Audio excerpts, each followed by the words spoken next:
28ನೇ ಪ್ರಶ್ನೆ. Square root of 1 minus cos A divided by 1 plus cos A plus square root of 1 plus cos A divided by 1 minus cos A is equal to 2 into cosecant of A ಎಂದು ಸಾಧಿಸಿ ಎನ್ನುವಂಥದ್ದು ಪ್ರಶ್ನೆ ಇದೆ. Okay, ಇವಾಗ ನಾವು ಇದನ್ನು ಪರಿಹಾರವನ್ನು ಮಾಡೋಣ. ಮೊದಲನೇದಾಗಿ LHS is equal to RHS ಅಂತ ಸಾಲ್ವ್ ಮಾಡಬೇಕು. Square root of 1 minus cos A divided by 1 plus cos A plus square root of 1 plus cos A divided by 1 minus cos A ಅಂತ ಇದೆ ನಮಗೆ ಇವಾಗ ಪ್ರಶ್ನೆ. ಈ ಒಂದು ಪ್ರಶ್ನೆಯನ್ನು ನಾವೀಗ ಸಾಲ್ವ್ ಮಾಡಬೇಕಪ್ಪ ಅಂದರೆ ಈಗ ನಮಗೆ ಈ ಒಂದು ಬಲಭಾಗವನ್ನು ಸಾಲ್ವ್ ಮಾಡಿದಾಗ ಎಡಭಾಗ ಆನ್ಸರ್ ಬರಬೇಕು. ಆ ರೀತಿಯಾಗಿ ನಾವು ಸಾಲ್ವ್ ಮಾಡಬೇಕು. ಇಲ್ಲಿ ತ್ರಿಕೋನಮಿತಿಯ ನಿತ್ಯ ಸಮೀಕರಣಗಳನ್ನು ಯೂಸ್ ಮಾಡ್ಕೊಳ್ಳೋಣ. ಕೆಲವೊಂದು ಮ್ಯಾಥಮೆಟಿಕಲ್ ಟರ್ಮ್ಸ್ಗಳನ್ನು ಇಲ್ಲಿ ಯೂಸ್ ಮಾಡ್ಕೊಳ್ಳೋಣ. ಸೊ ಇವಾಗ 1 minus cos A divided by 1 plus cos A ಅಂತ ಇದೆ. ಇವಾಗ ಛೇದವನ್ನು ಅಕರ್ಣೀಕಾರಕಗೊಳಿಸೋಣ. ಯಾವ ರೀತಿಯಾಗಿ ಅಕರ್ಣೀಕಾರಕಗೊಳಿಸಬೇಕು? 1 minus cos A divided by 1 plus cos A ಅಂತ ಇದೆ. ಈಗ ಏನು ಮಾಡಬೇಕಪ್ಪ ಅಂದರೆ ಅಂಶ ಮತ್ತು ಛೇದಕ್ಕೆ 1 ಮೈನಸ್ ಕಾಸ್ ಎದಿಂದ ಮಲ್ಟಿಪಲ್ ಮಾಡಬೇಕು. 1 ಮೈನಸ್ ಕಾಸ್ ಎದಿಂದ ಯಾಕೆ ಅಂದಾಗ ಈ ಒಂದು ಛೇದದಲ್ಲಿ ಪ್ಲಸ್ ಇದ್ದರೆ ಇಲ್ಲಿ ಮೈನಸ್ ತೆಗೆದುಕೊಂಡು ನಾವು ಏನು ಮಾಡಬೇಕಪ್ಪ ಅಂದರೆ ಗುಣಿಸಬೇಕು. ಪ್ಲಸ್ ಇವಾಗ next term 1 plus cos A ಇದೆ divided by 1 minus cos A ಇದೆ. ಇವಾಗ ಇಂಟು ಇಲ್ಲಿ ಮೈನಸ್ ಇದೆ, ಈ ಪ್ಲಸ್ ಟರ್ಮ್ ತಗೊಳ್ಳೋಣ. 1 plus cos A divided by 1 plus cos ಎನ ಅಂಶ ಮತ್ತು ಛೇದಕ್ಕೆ ಗುಣಿಸಿದ್ವಿ.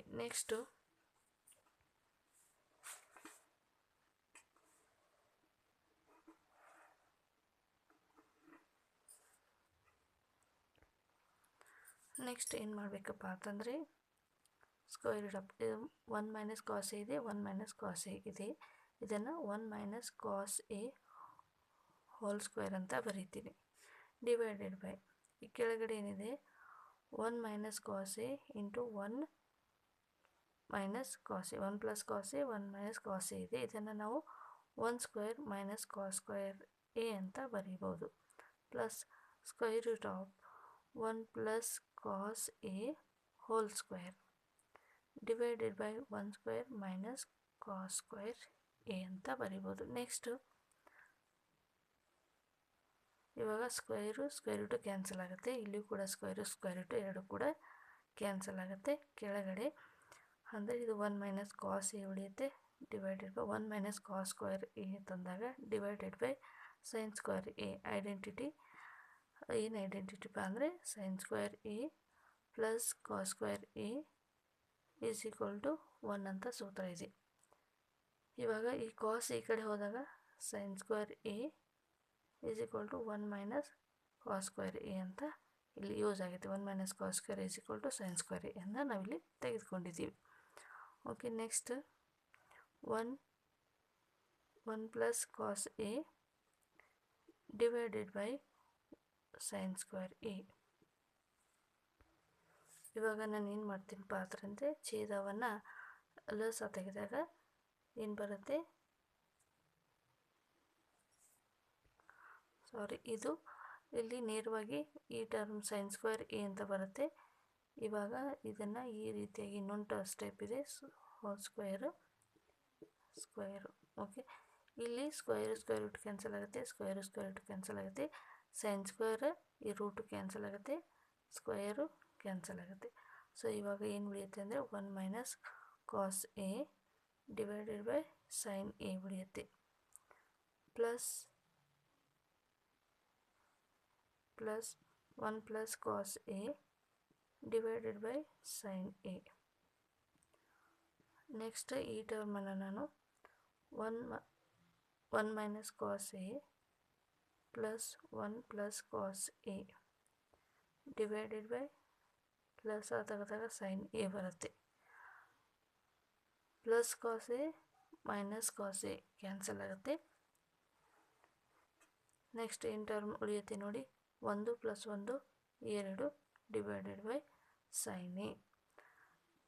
1 ಬೈ ಸೈನ್ ಎ ಐಡೆಂಟಿಟಿ ಗೊತ್ತಿರಬೇಕು. 1 by sine A is equal to cosecant of A ಅನ್ನುವಂಥ ಸೂತ್ರ. ಓಕೆ, ಇವಾಗ 2 ಇಂಟು ಕೊಸೆಕ್ ಆಫ್ ಎ ಅಂತ ನಮಗೆ RHS ಅನ್ನು ಸಾಧನೆ ಮಾಡಿದ್ವಿ. 28ನೇ ಪ್ರಶ್ನೆ ಆರ್ ಕ್ವೆಶ್ಚನ್ ಇದೆ. ಯಾವುದಾದ್ರೂ ಒಂದು ಪ್ರಶ್ನೆಯನ್ನು ನೀವು ಸಾಲ್ವ್ ಮಾಡಬೇಕು ಎಕ್ಸಾಮ್ನಲ್ಲಿ. ಸೊ ಇವಾಗ LHS is equal to RHS ಅಂತ ಸಾಲ್ವ್ ಮಾಡಬೇಕು. ಮೊದಲನೇದಾಗಿ ನಾವು ಬಲಭಾಗವನ್ನು ತೆಗೆದುಕೊಳ್ಳೋಣ. LHS 1 divided by sec of A minus 1 plus 1 divided by sec of A plus 1. So ಇವಾಗ ಇಲ್ಲಿ ಐಡೆಂಟಿಟಿಗಳನ್ನು ಯೂಸ್ ಮಾಡ್ಕೊಬೇಕು. ತ್ರಿಕೋನಮಿತಿ ನಿತ್ಯ ಸಮೀಕರಣಗಳನ್ನು 1 ಡಿವೈಡೆಡ್ ಬೈ ಸೆಕ್ ಆಫ್ ಎದು ಇನ್ವರ್ಸ್ ವೃತ್ಕ್ರಮ ಏನಪ್ಪ ಅಂದರೆ 1 by cos of A minus 1 plus 1 divided by sec of A ಇದರ ಒಂದು ವೃತ್ಕ್ರಮ ಏನಪ್ಪ ಅಂದರೆ ಕಾಸ್ ಎ ಪ್ಲಸ್ 1. ಇಲ್ಲಿ ಮೈನಸ್ 1 ಇದೆ, ಇದು ಪ್ಲಸ್ 1 ಇದೆ.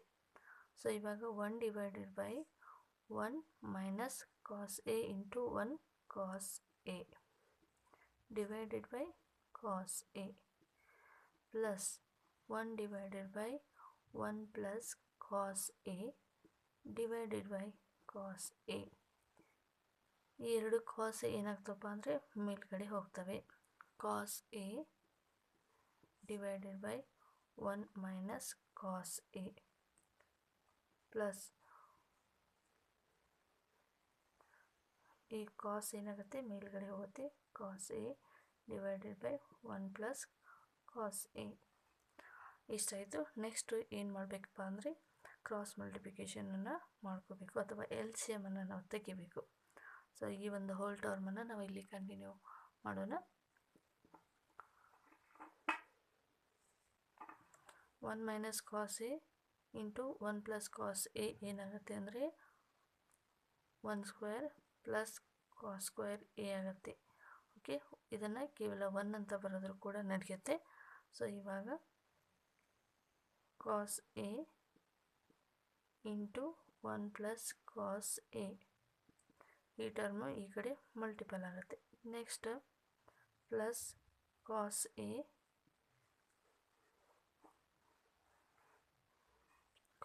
A into 1 minus cos A. Next terms ಏನಪ್ಪ ಅಂದರೆ 1 ಪ್ಲಸ್ ಕಾಸ್ ಎ ಇದೆ, 1 ಪ್ಲಸ್ ಕಾಸ್ ಎ. ಈಗ ಇದನ್ನು ನಾವು ಏನು ಮಾಡಬೇಕಂದ್ರೆ cos A into 1 cos A plus cos A into cos A cos square A plus cos A minus cos square A divided by ಇಲ್ಲಿ ಏನು ಬರುತ್ತೆ 1 ಮೈನಸ್ ಕಾಸ್ ಸ್ಕ್ವೇರ್ ಎ ಅಂದರೆ ಸೈನ್ ಸ್ಕ್ವೇರ್ ಎ ಬರುತ್ತೆ. ಐಡೆಂಟಿಟಿ ಇದೆ, ನಿತ್ಯ ಸಮೀಕರಣ ಇದೆ. Okay, ಇವಾಗ next cos square A plus minus ಇದೆ, ಎರಡು ಕೂಡ ಕ್ಯಾನ್ಸಲ್ ಆಗುತ್ತೆ. ಸೊ ಇವಾಗ ಉಳಿದಂಥ ಟರ್ಮ್ ಏನು 2 cos A divided by sine square A. ಈಗ ಏನು ಮಾಡಬೇಕಪ್ಪ ಅಂದರೆ 2 cos A divided by sine ಸ್ಕ್ವೇರನ್ನು ನಾವು sine A into sine A ಅಂತ ಬರೀಬಹುದಾ?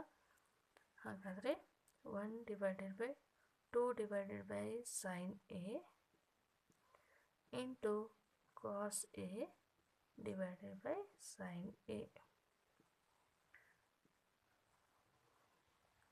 ಈಗ ನಮಗೆ ಆನ್ಸರ್ ಸಿಗುತ್ತೆ 2 ಕಾಸ್ ಬೈ ಸೈನ್ ಏನಾಗುತ್ತೆ cot of A 1 by sine cosecant of A cosecant of A. Okay, ಇದು ನಮಗೇನು RHS LHS is equal to RHS ಅಂತ ಸಾಲ್ವನ್ನು ಮಾಡಿದ್ವಿ. 29ನೇ ಪ್ರಶ್ನೆ. ಒಂದು ಗಡಿಯಾರದಲ್ಲಿ ನಿಮಿಷದ ಮುಳ್ಳಿನ ಉದ್ದ 14 ಸೆಂಟಿಮೀಟರ್ ಅಂತ ಇದೆ. ಅಂದರೆ ಒಂದು ಗಡಿಯಾರವನ್ನು ನಾವು ಕನ್ಸಿಡರ್ ಮಾಡೋಣ. ಈ ಒಂದು ಗಡಿಯಾರದಲ್ಲಿ ನಿಮಿಷದ ಮುಳ್ಳು ಏನಿದೆ 14 ಸೆಂಟಿಮೀಟರ್ ಇದೆ. ಅಂದರೆ ಒಂದು ಗಡಿಯಾರದಲ್ಲಿ ಅತ್ಯಂತ ದೊಡ್ಡದಾದ ಮುಳ್ಳು ಯಾವುದಪ್ಪ ಅಂದರೆ ಅದು ಯಾವುದಾಗಿರುತ್ತೆ ನಿಮಿಷದ ಮುಳ್ಳು ಆಗಿರುತ್ತದೆ. ನಿಮಿಷದ ಮುಳ್ಳು ಆಗಿದ್ದರೆ ಅದು ಈ ಒಂದು ಗಡಿಯಾರವನ್ನು ವೃತ್ತ ಅಂತ ಅಂದ್ಕೊಂಡಾಗ ಅದರ ಒಂದು ತ್ರಿಜ್ಯ ಎಷ್ಟಾಗಿರುತ್ತೆ ಅಂದರೆ ಅದು R = 14 ಸೆಂಟಿಮೀಟರ್. ಕೊಟ್ಟಿರುವಂಥ ದತ್ತಾಂಶ ಒಂದು ಗಡಿಯಾರದಲ್ಲಿ ನಿಮಿಷದ ಮುಳ್ಳಿನ ಉದ್ದ 14 ಸೆಂಟಿಮೀಟರ್ ಅಂತಾದರೆ ಅದು ರೇಡಿಯಸ್ ಆಗಿರುತ್ತೆ. ಅದು 10 ನಿಮಿಷದಲ್ಲಿ ಆ ಮುಳ್ಳು ಕ್ರಮಿಸಿದ ದೂರದ ವಿಸ್ತೀರ್ಣವನ್ನು ನಾವೀಗ ಫಾರ್ ಎಕ್ಸಾಂಪಲ್ ಈ ಒಂದು ನಿಮಿಷದ ಮುಳ್ಳು 12ರ ಮೇಲಿದೆ. 10 ನಿಮಿಷ ತಂದಾಗ ಈ ಒಂದು ನಿಮಿಷದ ಮುಳ್ಳು 10 ನಿಮಿಷದಲ್ಲಿ ಕ್ರಮಿಸಿದಾಗ ಅದು ಇಲ್ಲಿಗೆ ಬರುತ್ತೆ. ಓಕೆ, ಇಲ್ಲಿಂದ ಇಲ್ಲಿಗೆ ಬರುವವರೆಗೂ ಎಷ್ಟು ವಿಸ್ತೀರ್ಣ, ಕ್ರಮಿಸಿದ ವಿಸ್ತೀರ್ಣವನ್ನು ಕಂಡುಹಿಡಿಯಿರಿ ಎನ್ನುವಂಥದ್ದು ನಮಗೆ ಇಲ್ಲಿ ಪ್ರಶ್ನೆ ಇದೆ. ಸೊ ನಾವೀಗ ಇದು ತ್ರಿಜ್ಯಾಂತರ ಖಂಡಕ್ಕೆ ಸಂಬಂಧಿಸಿದ ಹಾಗೆ ವಿಸ್ತೀರ್ಣವನ್ನು ಕಂಡುಹಿಡಬೇಕಾದ್ರೆ ನಾವು ಬಳಸುವಂಥ ಸೂತ್ರ ಏನಪ್ಪ ಅಂದರೆ 10 ನಿಮಿಷದಲ್ಲಿ ಕ್ರಮಿಸಿದ ದೂರ. 10 ನಿಮಿಷದಲ್ಲಿ ಕ್ರಮಿಸಿದ ವಿಸ್ತೀರ್ಣ ಎಷ್ಟಪ್ಪ ಅಂತಂದರೆ θ/360 × πr² ಎನ್ನುವಂಥ ಇಷ್ಟು ವಿಸ್ತೀರ್ಣವನ್ನು ನಾವೀಗ ಕಂಡುಹಿಡ್ಕೋಬೇಕು. ಹಾಗಾದರೆ ನಮಗೆ ರೇಡಿಯಸ್ ಗೊತ್ತಿದೆ 14 ಸೆಂಟಿಮೀಟರ್ ಅಂತ. ಈಗ ಥೀಟಾ ಬೇಕು ನಮಗೆ. ಎಷ್ಟು ಡಿಗ್ರಿ 10 ನಿಮಿಷದಲ್ಲಿ ಅದು ಕ್ರಮಿಸಿರುವಂತಹ ಆ್ಯಂಗಲ್ ಎಷ್ಟು ಅನ್ನೋದನ್ನು ಕಂಡುಹಿಡ್ಕೋಬೇಕು. ಯಾವ ರೀತಿಯಾಗಿ ಕಂಡುಹಿಡ್ಕೋಬೇಕು? ಈಗ ಸರ್ಕಲ್ ಒಂದು ಚತುರ್ಥಕ ಅಂಥೇಳಿ ಸರ್ಕಲ್ ಇದರ ಒಂದು ವೃತ್ತ ಅಂತ ಅಂದ್ಕೊಳ್ಳಿ. ವೃತ್ತದ ಕೇಂದ್ರ ಬಿಂದು 360 ಡಿಗ್ರಿ ಕೋನವನ್ನು ಹೊಂದಿರುತ್ತೆ. ಓಕೆ, 360 ಡಿಗ್ರಿಯನ್ನು ಹೊಂದಿದಾಗ ಪ್ರತಿಯೊಂದು 90 ಡಿಗ್ರಿಗೆ ಇಲ್ಲಿ ಸಮನಾಗಿರುತ್ತೆ. 10 ನಿಮಿಷ ತಂದಾಗ ಅದು 1, 2 ಇಲ್ಲಿಗೆ ಬರುತ್ತೆ. ಓಕೆ, ಈ ಒಂದು ಚತುರ್ಥಕದಲ್ಲಿ 3 ಭಾಗ ಮಾಡಿದಾಗ 30 ನಿಮಿಷ, 30 ನಿಮಿಷ, 30 ನಿಮಿಷ, ಇದು 90 ಡಿಗ್ರಿ ಆಯಿತು. ಸೊ ಇದರಲ್ಲಿ 10 ನಿಮಿಷ ತಂದಾಗ ಆ ಒಂದು ನಿಮಿಷದ ಮುಳ್ಳು ಎಲ್ಲಿರುತ್ತೆ? 2ರ ಮೇಲಿರುತ್ತೆ. ಹಾಗಾದರೆ ಒಂದು ಚತುರ್ಥಕದಲ್ಲಿ 90 ಡಿಗ್ರಿ ಆದರೆ ಇದರಲ್ಲಿ 30 ಡಿಗ್ರಿಯನ್ನು ನಾವಿಲ್ಲಿ ಮೈನಸ್ ಮಾಡೋಣ. ಆವಾಗ ಅಥವಾ ಈ ರೀತಿಯಾಗಿ ಕೂಡ ಫೈಂಡ್ ಔಟ್ ಮಾಡ್ಬೋದು. 360 / 6 ಅಂದಾಗ 6 1 6 6 36 0 60 ಡಿಗ್ರಿ ಅಂತ ಸಿಗುತ್ತೆ. ಓಕೆ, ಈ ರೀತಿಯಾಗಿ ನಾವು ಫೈಂಡ್ ಔಟನ್ನು ಮಾಡ್ಬೋದು. ಹಾಗಾದರೆ ಈ 10 ನಿಮಿಷದಲ್ಲಿ ಈ ಒಂದು 10 ನಿಮಿಷದಲ್ಲಿ ಈ ಒಂದು ನಿಮಿಷದ ಮುಳ್ಳು ಈ ಒಂದು ಗಡಿಯಾರದಲ್ಲಿ ಕ್ರಮಿಸಿರುವಂಥ ವಿಸ್ತೀರ್ಣವನ್ನು ನಾವೀಗ ಕಂಡುಹಿಡಿಯೋಣ. θ/360 × πr² ಅಂತಂದಾಗ ಥೀಟಾ ಎಷ್ಟಾಯಿತು? 60 ಡಿಗ್ರಿ / 360. π ಅಂದರೆ 22/7. r ಅಂದರೆ ಎಷ್ಟಿದೆ? 14. 2 ಬಾರಿ 14 r² ಇದೆ. 7 ಅಂದರೆ 7 2 0 0 ಕ್ಯಾನ್ಸಲ್. 6 1 6 6 6 6 ತಂದಾಗ ನೆಕ್ಸ್ಟು 2 3 2 7 14. ಸೊ ನೆಕ್ಸ್ಟ್ ಏನನ್ನು ಸಾಲ್ವ್ ಮಾಡಬೇಕು ನೋಡಿ. ಈಗ 22 ಆ್ಯಸ್ ಇಟ್ ಈಸ್ 7 2 14 / 3. ಇದನ್ನು ನಾವು ಈ ರೀತಿಯಾಗಿ ನೇರವಾಗಿ ಕೂಡ ಬರಿಬೋದು. 308 / 3 cm² ಅಂತ ನಾವು ವಿಸ್ತೀರ್ಣವನ್ನು ಬರಿಬೋದು. ಓಕೆ, ನೆಕ್ಸ್ಟ್ 29ನೇ ಪ್ರಶ್ನೆ ಆರ್ ಕ್ವಶನ್ ಇದೆ. ಈ 29ನೇ ಪ್ರಶ್ನೆಯಲ್ಲಿ ಯಾವುದಾದ್ರೂ ಒಂದನ್ನು ನೀವು ಸಾಲ್ವ್ ಮಾಡಬೇಕು. ಈಗ ಪ್ರಶ್ನೆಯನ್ನು ನೋಡೋಣ. 20 ಸೆಂಟಿಮೀಟರ್ ತ್ರಿಜ್ಯವುಳ್ಳ ಒಂದು ವೃತ್ತದ ಚತುರ್ಥಕದ ವಿಸ್ತೀರ್ಣವನ್ನು ಹಾಗೂ ಚತುರ್ಥಕದ ಸುತ್ತಳತೆಯನ್ನು ಕಂಡುಹಿಡಿಯಿರಿ ಎನ್ನುವಂಥದ್ದು ಪ್ರಶ್ನೆ ಇದೆ. ಸೊ ಇವಾಗ ವೃತ್ತದ ಚತುರ್ಥಕ ಅಂದರೆ ಒಂದು ವೃತ್ತದಲ್ಲಿ 4 ಭಾಗವನ್ನು ಮಾಡಿದಾಗ ಒಂದು ಚತುರ್ಥಕ ಆಗತ್ತೆ. ಈಗ ಒಂದು ವೃತ್ತ, ಇದರಲ್ಲಿ 4 ಚತುರ್ಥಕಗಳಿರುತ್ತವೆ. ವೃತ್ತದ ಒಂದು ಚತುರ್ಥಕದ ವಿಸ್ತೀರ್ಣವನ್ನು ಕಂಡುಹಿಡಿಯಿರಿ ಎನ್ನುವಂಥದ್ದು ಪ್ರಶ್ನೆ ಇದೆ. ಮತ್ತು ಚತುರ್ಥಕದ ಸುತ್ತಳತೆಯನ್ನು ಕಂಡುಹಿಡಿಯಿರಿ ಎನ್ನುವಂಥದ್ದು ಪ್ರಶ್ನೆ ಇದೆ. ಇವಾಗ ರೇಡಿಯಸ್ ಎಷ್ಟಪ್ಪ ಅಂದರೆ R = 20 ಸೆಂಟಿಮೀಟರ್ ಇದೆ. ಈ ಒಂದು ವೃತ್ತದ ಚತುರ್ಥಕದಲ್ಲಿ θ ಒಂದು ವೃತ್ತ ಕೇಂದ್ರದಲ್ಲಿ 360 ಡಿಗ್ರಿ ಆ್ಯಂಗಲ್ ಇರುತ್ತೆ. ವೃತ್ತ ಕೇಂದ್ರದಲ್ಲಿ ಎಷ್ಟು? ಒಂದು ವೃತ್ತದಲ್ಲಿ ಚತುರ್ಥಕಗಳು 4 ಇರುತ್ತೆ. 360 / 4 ಮಾಡಿದಾಗ θ = 90 ಡಿಗ್ರಿ ಬರುತ್ತೆ. ಇವಾಗ ಚತುರ್ಥಕದ ವಿಸ್ತೀರ್ಣ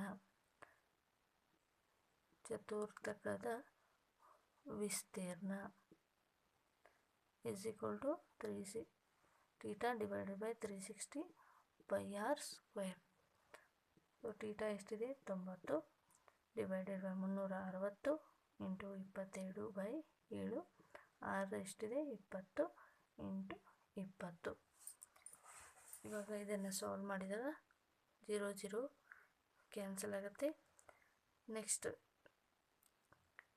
3 ಮೂರಲೆ 9, 3 1 3, 3 2 6. ನೆಕ್ಸ್ಟ್ ಯಾವುದಾದ್ರೂ ಕ್ಯಾನ್ಸಲ್ ಆಗುತ್ತೆ ಟರ್ಮ್ಸ್ಗಳು ನೋಡ್ತಾ ಬನ್ನಿ. 2 6 12, 2 10 20, 2 3 6, 2 10 20, 3 3 ಕ್ಯಾನ್ಸಲ್ ಆಗುತ್ತೆ. ಸೊ ನೆಕ್ಸ್ಟ್ 3 3 ಕ್ಯಾನ್ಸಲ್ ಆದಾಗ next 22 into 10 into 10 divided by 7 ಅಂದರೆ 2200 ಡಿವೈಡೆಡ್ ಬೈ 7 cm² ಅಂತ ನೇರವಾಗಿ ಬರಿಬೋದು. ಅಥವಾ ಇದನ್ನು ನೀವು ಕ್ಯಾಲ್ಕುಲೇಟ್ ಮಾಡಿ ಡೆಸಿಮಲಲ್ಲಿ ಕೂಡ ಬರಿಬೋದು. 314.28 cm³ ಅಂತ ಆನ್ಸರ್ ಬರುತ್ತೆ. ಸೊ ನೇರವಾಗಿ ಇಷ್ಟು ಆನ್ಸರನ್ನು ಬರೆದ್ರೂ ಕೂಡ ನಿಮಗೆ ಆನ್ಸರ್ ಪ್ರಶ್ನೆಗೆ ಈ ಒಂದು ಸೊಲ್ಯೂಷನ್ಗೆ ಅಂಕಗಳನ್ನು ನೀಡುವಂಥ ಸಾಧ್ಯತೆ ಇರುತ್ತೆ. ನೆಕ್ಸ್ಟ್ ಪ್ರಶ್ನೆಗೆ ಹೋಗೋಣ.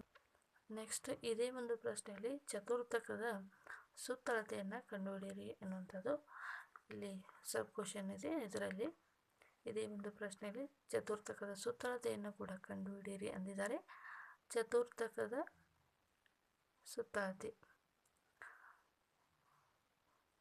ಈಗ ವೃತ್ತದ ಪರಿಧಿಯನ್ನು ನಾವು ಕಂಡುಹಿಡಿಯಲು ಬಳಸುವಂಥ ಸೂತ್ರ ಯಾವುದಪ್ಪ ಅಂದರೆ ಯಾವುದು 2πr ಅಂತ ಬಳಸ್ತೀವಿ. ವೃತ್ತದ ಪರಿಧಿಯನ್ನು ಕಂಡುಹಿಡಿಯಲು ಬಳಸುವಂಥ ಸೂತ್ರ 2πr. ವಿಸ್ತೀರ್ಣ ಅಂದಾಗ πr² ಅಂತ ಬಳಸ್ತಾ ಇದ್ವಿ. ಈಗ ಪರಿಧಿ ಅಂದಾಗ 2πr ಅಂತ ಬಳಸ್ತೀವಿ. ನೋಡಿ, ಚತುರ್ಥಕದ ವಿಸ್ತೀರ್ಣ ಸುತ್ತಳತೆ ಅಂದಾಗ ಈಗ ಒಂದು ವೃತ್ತದಲ್ಲಿ ಇಷ್ಟು ಭಾಗ ಮಾತ್ರ ನಾವು ಸುತ್ತಳತೆಯನ್ನು ಕಂಡುಹಿಡ್ಕೋಬೇಕು. ಇಷ್ಟು ಭಾಗ, ಓಕೆ, ಇಷ್ಟು. ನಂತರ ಈಗ ಥೀಟಾ ಡಿವೈಡೆಡ್ ಬೈ 360 ಆಗುತ್ತೆ. 2πr ಎನ್ನುವಂಥದ್ದು ವೃತ್ತದ ಸುತ್ತಳತೆ ಆಗುತ್ತೆ. ಪ್ಲಸ್ 2r ಯಾಕಪ್ಪ ಅಂದರೆ ವೃತ್ತದ 2 ತ್ರಿಜ್ಯಗಳನ್ನು ಕೂಡ ನಾವಿಲ್ಲಿ ಆ್ಯಡ್ ಮಾಡ್ಕೋಬೇಕು. ಅದಕ್ಕೆ 2r. 90 divided by 360 into 2 into π ಅಂದರೆ 22/7, r ಅಂದರೆ 20 ಇದೆ, ಪ್ಲಸ್ 2 ಇಂಟು 20. ಓಕೆ, ನೆಕ್ಸ್ಟ್ ಇಲ್ಲಿ ಯಾವ ಟರ್ಮ್ಸ್ಗಳು ಕ್ಯಾನ್ಸಲ್ ಆಗುತ್ತೆ ಕ್ಯಾನ್ಸಲ್ ಮಾಡಿ. 0 0 cancel. 3 3 9, 3 1 3 2, 2 1 2 6, 3 1 3 2, 2 1 2 11. 11 into 20 plus 20 into 2 40 divided by 7. ಈಗ ಪ್ಲಸ್ 40 ಡಿವೈಡ್ 7.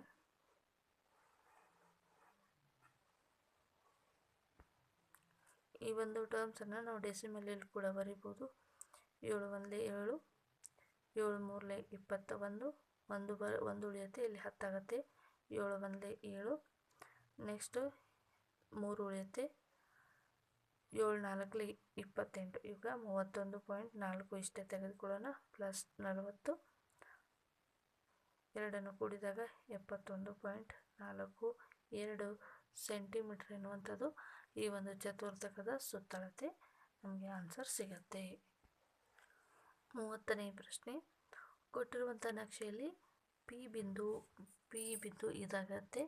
ಈ ಪಿ ಬಿಂದು AB ರೇಖಾಖಂಡವನ್ನು ಯಾವ ಅನುಪಾತದಲ್ಲಿ ವಿಭಾಗಿಸುತ್ತದೆ ಎಂಬುದನ್ನು ಸೂತ್ರ ಉಪಯೋಗಿಸಿ ಕಂಡುಹಿಡಿಯಿರಿ. ನೋಡಿ, ಇವಾಗ ಎ ಎನ್ನುವಂಥದ್ದು ಇದರ ಒಂದು ನಿರ್ದೇಶಾಂಕ ಏನಪ್ಪ ಅಂದರೆ x = 0 ಇದೆ, y = ಏನಾಗಿರುತ್ತೆ 6 ಆಗಿರುತ್ತೆ.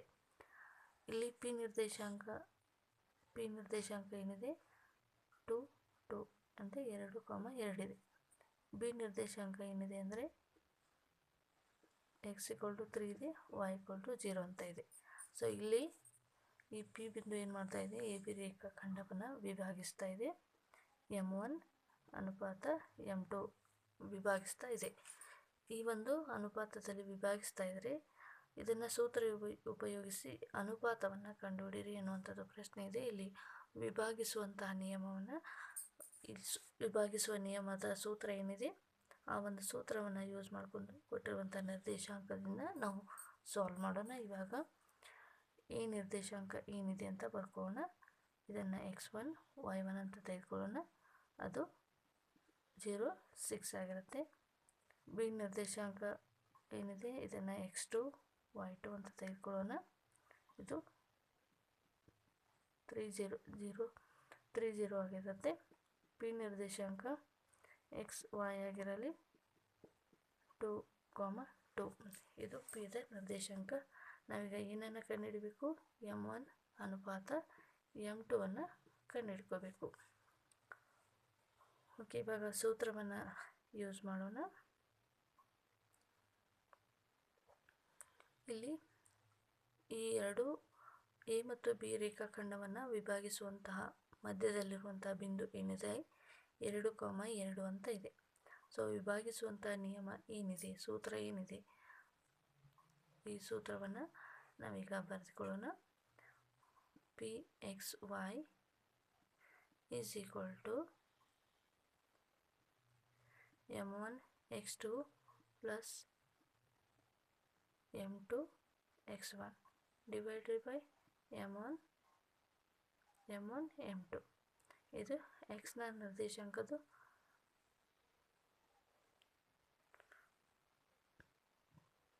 y ನಿರ್ದೇಶಾಂಕಕ್ಕೆ M1 y2 M2 y1 divided by M1 plus M2.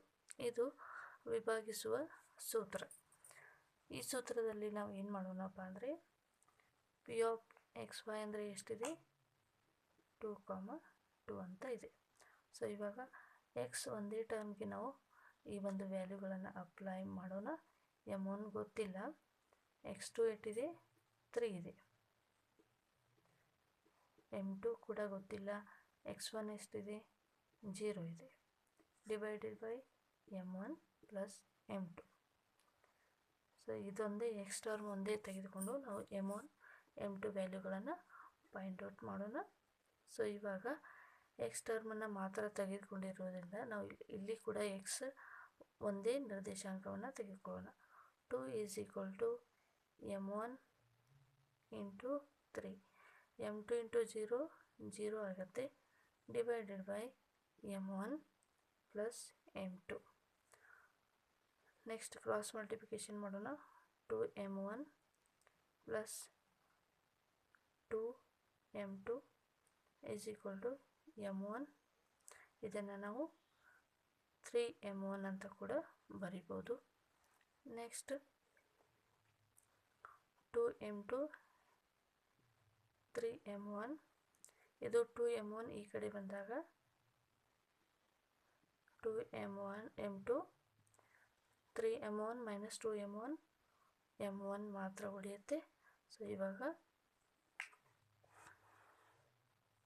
M2 divided by M1 ಅಂದಾಗ ಇದು 2 ಈ ಕಡೆ ಬಂದಾಗ 1 ಡಿವೈಡೆಡ್ ಬೈ 2 ಆಗಿರುತ್ತೆ. ಹಾಗಾದರೆ ಈ ಒಂದು ಎ ಬಿ ರೇಖಾಖಂಡವನ್ನು ವಿಭಾಗಿಸುವಂಥ ಅನುಪಾತ ಏನಪ್ಪ ಅಂದರೆ 1:2 ಆಗಿರುತ್ತದೆ. 1:2 ಇದು ವಿಭಾಗಿಸುವಂತಹ M1 ಮತ್ತು M2ಗಳ ಅನುಪಾತವನ್ನು ನಾವು ಈ ರೀತಿಯಾಗಿ ಕಂಡುಹಿಡಿದ್ವಿ. ಈ ಒಂದು ನಕ್ಷೆಯನ್ನು ನೀವು ಏನು ಮಾಡಿರಿ ಅಂದರೆ ಕ್ವಶನ್ ಪೇಪರಲ್ಲಿ ನೀಟಾಗಿ ನೋಡ್ಕೊಳ್ಳಿ, ಯಾವ ರೀತಿಯಾಗಿ ನಿರ್ದೇಶಾಂಕಗಳನ್ನು ಕಂಡುಹಿಡಿಯಬೇಕು ಅನ್ನೋದನ್ನು.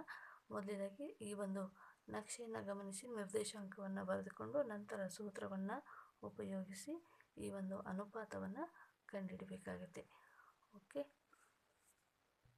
ಸೊ 30ನೇ ಕ್ವಶನಲ್ಲಿ ಕ್ವಶನ್ ಇದೆ ಅಥವಾ ಪ್ರಶ್ನೆ. ಈ ಚಿತ್ರದಲ್ಲಿ ರೇಖಾಖಂಡವನ್ನು 1:2 ಅನುಪಾತದಲ್ಲಿ ಆಂತರಿಕವಾಗಿ ವಿಭಾಗಿಸುವ ಬಿಂದುವಿನ ನಿರ್ದೇಶಾಂಕಗಳನ್ನು ಭಾಗ ಪ್ರಮಾಣ ಸೂತ್ರವನ್ನು ಉಪಯೋಗಿಸಿ ಕಂಡುಹಿಡಿಯಿರಿ ಅನ್ನುವಂಥದ್ದು ಪ್ರಶ್ನೆ ಇದೆ. ಈ ರೀತಿಯಾಗಿ ನಕ್ಷೆಯನ್ನು ಕೊಟ್ಟಿದ್ದಾರೆ. ಈ ನಕ್ಷೆಯಲ್ಲಿ ಈ ನಿರ್ದೇಶಾಂಕದ ಒಂದು ಪಾಯಿಂಟನ್ನು ನಾವು ಈ ಒಂದು ನಿರ್ದೇಶಾಂಕವನ್ನು ತೆಗೆದುಕೊಳ್ಬೇಕಾದ್ರೆ ಎಕ್ಸ್ ಎಕ್ಸಸ್ 2 ಇದೆ, ವೈ ಎಕ್ಸಸ್ 5 ಇದೆ. ಅಂದರೆ ಎಕ್ಸ್ ಇದು 2, ವೈ ಎಕ್ಸಸ್ಸಲ್ಲಿ 5 ಇದೆ. ಈ ರೀತಿಯಾಗಿ ನಿರ್ದೇಶಾಂಕವನ್ನು ತಗೋಬೇಕು. ಬಿದು ಎಕ್ಸ್ 5 ಇದೆ, ವೈದು ನಿರ್ದೇಶಾಂಕ 2 ಇದೆ. ಓಕೆ, ಇದನ್ನು ನೀವು ಚಿತ್ರದಲ್ಲಿ ಈ ಒಂದು ಸೂತ್ರ ನಕ್ಷೆಯನ್ನು ನೋಡಿ ಈ ಒಂದು ಪಾಯಿಂಟ್ಸನ್ನು ನೀವು ತಗೋಬೋದು ನೀಟಾಗಿ. ಸೊ ಇವಾಗ ನಾವು ಇದನ್ನು ಪರಿಹಾರವನ್ನು ನೋಡೋಣ. ಎನ ನಿರ್ದೇಶಾಂಕ ಏನಿದೆ ಇದನ್ನು x1 y1 ಅಂತ ತೆಗೆದುಕೊಳ್ಳೋಣ. 2 5. ಬಿನ ನಿರ್ದೇಶಾಂಕ ಇದು x2 y2 ಆಗಿರಲಿ, ಇದು 5/2 ಅಂತ ಇದೆ. ಸೊ m1 ಅನುಪಾತ m2 ಅನ್ನು ಕೊಟ್ಟಿದ್ದಾರೆ. ಆಂತರಿಕವಾಗಿ 1:2 ವಿಭಾಗಿಸ್ತಾ ಇದೆ. ಈಗ ಭಾಗ ಪ್ರಮಾಣ ಸೂತ್ರವನ್ನು ಉಪಯೋಗಿಸಿ ಇದರ ಒಂದು ಏನನ್ನು ಕಂಡುಹಿಡಿಬೇಕಪ್ಪ ಅಂದರೆ ವಿಭಾಗಿಸುವ ಬಿಂದುವಿನ ನಿರ್ದೇಶಾಂಕವನ್ನು ಕಂಡುಹಿಡಿಬೇಕು. 1:2 ವಿಭಾಗಿಸ್ತಾ ಇದ್ದರೆ ಹಾಗಾದರೆ ಆ ಒಂದು ವಿಭಾಗಿಸುವ ಬಿಂದುವಿನ ನಿರ್ದೇಶಾಂಕವನ್ನು ನಾವು ಈಗ ಕಂಡುಹಿಡಿಯಬೇಕು. ಸೊ ಇವಾಗ ಭಾಗ ಪ್ರಮಾಣ ಸೂತ್ರವನ್ನು ಬರೆಯೋಣ. m1 × x2 + m2 × x1 divided by m1 + m2. Next m1 × y2 + m2 × y1 divided by m1 + m2. So ಇವಾಗ m1 ಅಂದರೆ ಎಷ್ಟಿದೆ? 1 ಇದೆ. x2 ಅಂದರೆ ಎಷ್ಟಿದೆ? 5 ಇದೆ. m2 ಅಂದರೆ 2 ಇದೆ. x1 ಅಂದರೆ 2 ಇದೆ. Divided by 1 + 2. m1 ಅಂದರೆ 1 ಇದೆ. y2 ಅಂದರೆ 2 ಇದೆ. m1 ಅಂದರೆ 1 ಇದೆ. m2 ಅಂದರೆ 2 ಇದೆ. y1 ಅಂದರೆ 5 ಇದೆ. Divided by 1 + 2.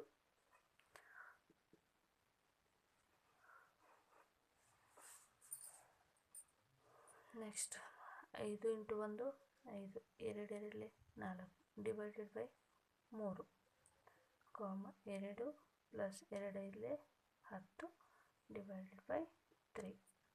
Next 5 + 4 9 divided by 3, 10 + 2 12 divided by 3, 3 1 3 3 9, 3 4 12.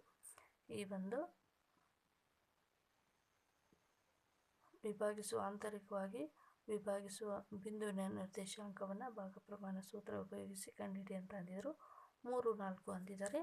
ಹಾಗಾದರೆ ಈ ಒಂದು ನಕ್ಷೆಯಲ್ಲಿ ಈ ಒಂದು ವಿಭಾಗಿಸುವಂಥ ಬಿಂದುವಿನ ನಿರ್ದೇಶಾಂಕ ಏನಪ್ಪ ಅಂದರೆ x = 3 ಆಗಿರುತ್ತೆ. x = 3 ಅಂತ ಆದರೆ y = 4 ಅಂತ ಬರಬೇಕು. ಆ ಒಂದು ನಿರ್ದೇಶಾಂಕ ನಮಗೆ ಇಲ್ಲಿ ಸಿಗುತ್ತೆ. p of 3 ಇದು 4. ಓಕೆ, 3 4. ಈ ರೀತಿಯಾಗಿ ನಾವು ಆನ್ಸರನ್ನು ಎಕ್ಸಾಮ್ನಲ್ಲಿ ಬರೀಬೇಕಾಗತ್ತೆ. ಓಕೆ ಫ್ರೆಂಡ್ಸ್, ಉಳಿದ ಪ್ರಶ್ನೆಗಳನ್ನು ಮುಂದಿನ ಒಂದು ಕ್ಲಾಸ್ನಲ್ಲಿ ಡಿಸ್ಕಸ್ ಮಾಡೋಣ. ಅಲ್ಲಿವರೆಗೂ ನಮ್ಮ ಚಾನಲ್ ವೀಕ್ಷಣೆ ಮಾಡ್ತಾಯಿರಿ. Thank you so much.